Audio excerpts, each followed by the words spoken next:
In many cases, a true war story cannot be believed. If you believe it, be skeptical. It's a question of credibility. Often the crazy stuff is true, and the normal stuff isn't, because the normal stuff is necessary to make you believe the truly incredible craziness. Good morning and welcome to this week's edition of Bookworms, sponsored today by the Aperture Science Enrichment Center. This is your host, Hannah Mallory, and I'm accompanied today by my good friend Mallory Young. Hey everyone, it's nice to be back. I hear we have an interesting topic today. That's right, Mallory. Today we will be discussing a book that the New York Times refers to as one of the finest books written, and the Chicago Sun-Times calls as good as any piece of literature can get. I'm of course talking about The Things They Carried by Tim O'Brien. That's right, Hannah. This is an anthology of stories about soldiers from the Vietnam War and their time after. The first thing I noticed was that, as I kept reading, the book became more and more realistic, and at some points I almost believed that what I was reading actually happened. Well, Hannah, in some ways these stories did occur. They are based on the experiences of Tim O'Brien and fellow soldiers. Yes, there was a soldier named Tim O'Brien who served in Vietnam, and many of the characters in the book are likely based off of real people. But when you look at the title page, the book is listed as a work of fiction. Thanks, Hannah. You've just brought up our first segment in today's show. Today we will be discussing the chapter, How to Tell a True War Story. In this chapter, we have a collection of short stories that each are based on a fact stated by the author about the truthfulness behind war stories. Featured in today's chapter is the quote, "In war you lose your sense of the definite, hence your sense of truth itself, and therefore it's safe to say that in a true war story, nothing is ever absolutely true." This is a prime example of how Tim O'Brien allows us to see through the eyes of a soldier. You're right. I believe that by using this technique, O'Brien makes it easier for the readers to understand and feel what he felt during the war.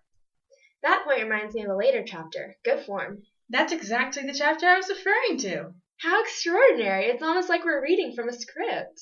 In this chapter, the lack of truth and the creative liberties he uses in the war stories somehow make things more realistic in the eyes of the reader. I've just been informed that our special guest has arrived. Is it who I think it is?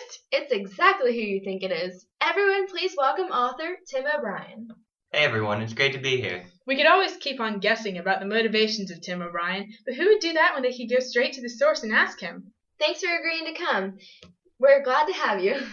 Thanks, Mallory. I've just returned from a trip back to Vietnam, so please excuse me if I seem tired. Ah, so you're still paying your old stomping grounds a visit. Forgive me if this seems rude, but I'm guessing you still hold a lot of guilt and grief from the war. Some things never leave you. Yet writing books about that time, like The Things They Carried, help a bit, right? It gives me a sort of catharsis to put faces and a past to the bodies I once was afraid to look at. So you are indeed dealing with the things you did experience in your time in the war in the text. Would you say that the Tim O'Brien in your book is the same as the one back then, or are you really just telling us the story truth, with characters modeled off of those you knew, going through actions and experiencing emotions you never actually did? Well, I can certainly tell you that the emotions were true, but of course, I guess you could say that they and the events in the story aren't true.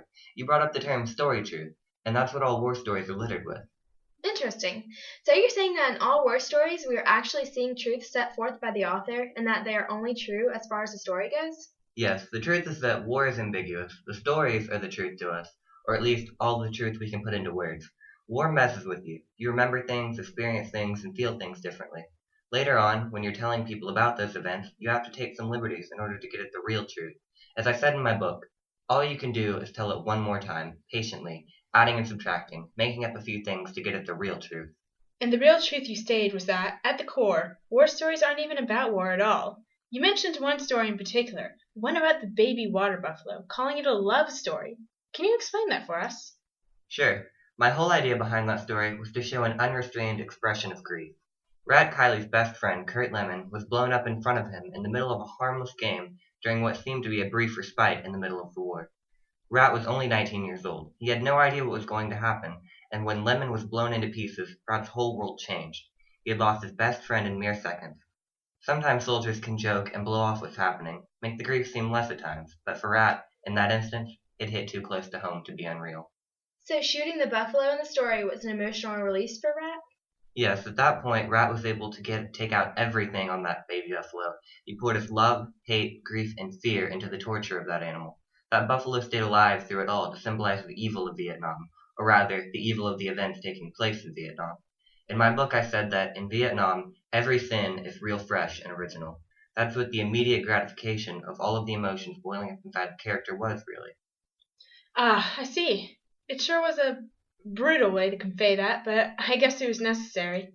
True war stories aren't fairy tales, and they never will be. It reminds me of the old saying, if it seems too good to be true, it probably is.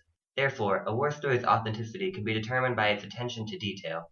I wrote a line in my book about this theme, and I believe that quote can sum up my point.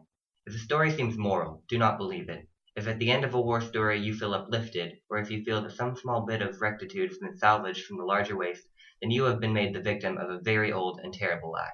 You can tell a true war story by its absolute and uncompromising allegiance to obscenity and evil. And with that harsh truth, folks, it looks like we're going to have to leave you. Once again, I would like to thank Mr. O'Brien for coming to speak with us today. It really was a pleasure to converse with the mind behind such an enthralling, frank work. Thanks, guys. I had a great time analyzing one of my favorite works with you. We'll have to do it again sometime. Now I'm going to go and sleep off what's left of that jet lag. Bye, guys. You go do that. Goodbye. And now it's time for a word from our sponsor. The Enrichment Center reminds you that the weighted companion cube will never threaten to stab you and, in fact, cannot speak. And finally, to our listeners, until next time, we're out.